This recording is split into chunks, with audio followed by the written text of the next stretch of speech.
नमस्कार मित्रांनो, तारीख पे तारीख हा संवाद आपण सिनेमात ऐकला असेल, पण महाराष्ट्राच्या राजकारणात हा अनुभव आपण गेली 4 वर्ष प्रत्यक्ष घेत आहोत. आज एप्रिल 2026 आहे, तरीही सर्वोच्च न्यायालयाच्या सुनावण्या सुरूच आहेत. शबरीमाला मंदिराचे प्रकरण असो वा तांत्रिक कारणे, महाराष्ट्राचा सत्ता संघर्ष अजूनही निकालाच्या प्रतीक्षेत आहे. हा केवळ खुर्चीचा लढा आहे की लोकशाहीच्या तत्वाचा?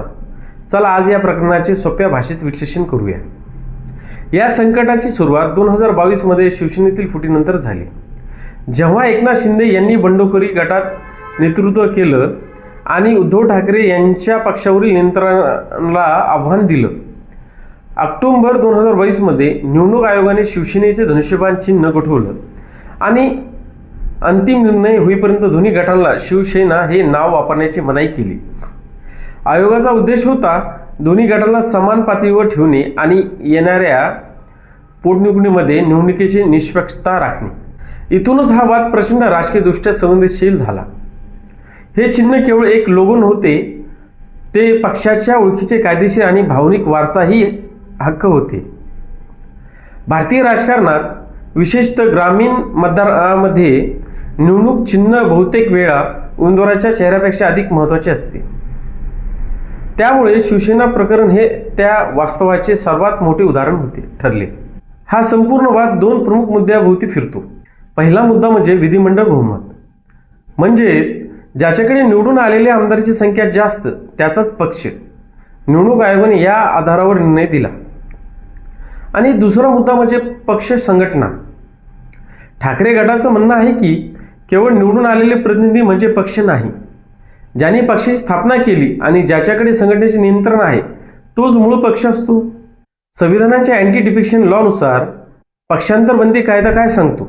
जर एखादा गट फुटला तर त्याने दुसऱ्या पक्षात विलीन होणे आवश्यक असते, गरजेचे असते, अन्यथा ते अपात्र ठरू शकतात. पण इथे विलीनीकरण न होता संपूर्ण पक्षावरच दावा सांगण्यात आला. हाच मोठा कायदेशीर पेच आहे.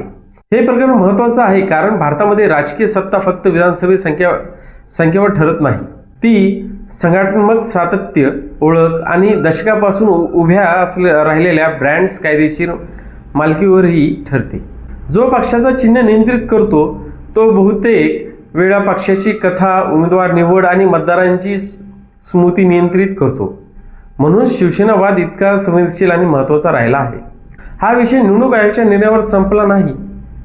प्रकरण न्यायालयातही सुरू राहिलं आणि 2025-26 मधील अहवालानुसार सर्वोच्च न्यायालयाने या प्रकरणावर अंतिम युक्तिवाद अजूनही सुरूच होते. सगळ्यात मोठा धडा हा आहे की भारतातील राजकीय ओळख निवडणूक कायद्याने नियंत्रित आणि संरक्षित केली जाते. केवळ सार्वजनिक भावनेने नाही, तर पक्षाचं नाव आणि चिन्ह कायमस्वरूपी संस्थापकाच्या कुटुंबाकडे किंवा सार्वजनिक प्रतिमेकडे आपोआप राहत नाही. त्याचा विचार कायदेशीर निकष, संघटनात्मक बळ आणि प्रतिमात्मक नियमानुसार होतो. शिवसेना प्रकरण हे सिद्ध करते की भारतीय लोकशाहीमध्ये चिन्ह ही कायदेशीर संपत्ती आहे. हेही दाखवतं की व्यक्तिकेंद्रित, निष्ठावान आणि वारसा हक्कावर आधारित पक्षामध्ये युनिटी किती नाजूक असू शकते. एकदा ती युनिटी तुटली की चिन्हावर कायदेशीर लढाई ही राजकीय लढाई इतकीच महत्त्वाची होती. म्हणूनच हे प्रकरण आजवर प्रचंड जनहिताचं आणि चर्चेचा विषय झालेला आहे. आज 2026 मध्ये अनेक तज्ज्ञ प्रश्न विचारत आहे की राज्याच्या राजकीय भविष्यावर संबंधित प्रकरणाचा निकाल इतका का लांबतोय? त्यांचं पण अगदी बरोबर आहे. जेव्हा घटनात्मक पेज असतो तेव्हा सुनावणी दररोज होणे गरजेचे असते. न्यायाधीशांनी केवळ तांत्रिक बाजू न पाहता लोकशाहीचा आत्मा समजल्या जाणाऱ्या नियमाचे संरक्षण करणे महत्त्वाचे आहे. आता आपण याकडे जरा व्यावहारिक दृष्टिकोनातून बघूया. न्यायालयाचा निर्णय जेव्हा येईल तेव्हा येईल, पण महाराष्ट्राच्या जनतेसाठी किंवा देशाच्या जनतेसाठी काय महत्त्वाचं आहे? प्रशासकीय स्थिरता. गेल्या काही वर्षात आपण पाहिलं की अस्थिरतेमुळे अनेक विकास कामांना फटका बसतो आणि बसला बी आहे.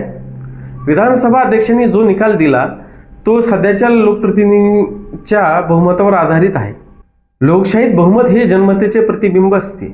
त्याचमुळे केवळ तांत्रिक नियमामुळे अडकून न राहता राज्याचा विकास आणि स्थिर शासन याला प्राधान्य देणे ही काळाची गरज आहे. सरकार जेव्हा स्थिर असते तेव्हाच ते शेतकऱ्यासाठी आणि सामान्य नागरिकांसाठी ठोस निर्णय घेऊ शकते. कायद्याची लढाई न्यायालयात चालेलच, पण जनहित हाच लोकशाहीचा अंतिम कायदा असायला हवा. आपल्या देशात आजही असे अनेक न्यायाधीश आणि सुजाण नागरिक आहेत ज्यांना लोकशाही आणि संविधानाबद्दल मनापासून आदर आहे. याच विश्वामुळे आपली न्यायव्यवस्था आजही ताठ मानेने उभी आहे.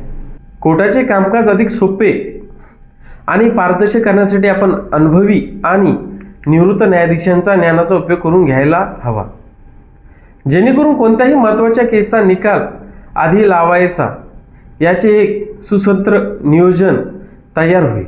जेव्हा न्यायव्यवस्था आणि शासन प्रशासन एकमेकांना सहकार्याने प्रामाणिकपणे आणि पारदर्शकपणे काम करतात तेव्हाच खऱ्या अर्थाने लोकशाही मजबूत होते. अशा सकारात्मक प्रयत्नामुळेच आपली न्यायव्यवस्था पुन्हा एकदा नव्याने उत्साहाने उभारी घेईल आणि सर्वसामान्यांच्या मनात न्यायव्यवस्थेबद्दल विश्वास अधिक दृढ होईल याची मला खात्री आहे. तुम्हाला काय वाटते? हा संघर्ष महाराष्ट्र व देशाच्या राजकीय भविष्यासाठी नवी दिशा देईल का? तुमचे मत कॉमेंटमध्ये नक्कीच सांगा. धन्यवाद. मी आपली रजा घेतो. जय हिंद, जय महाराष्ट्र.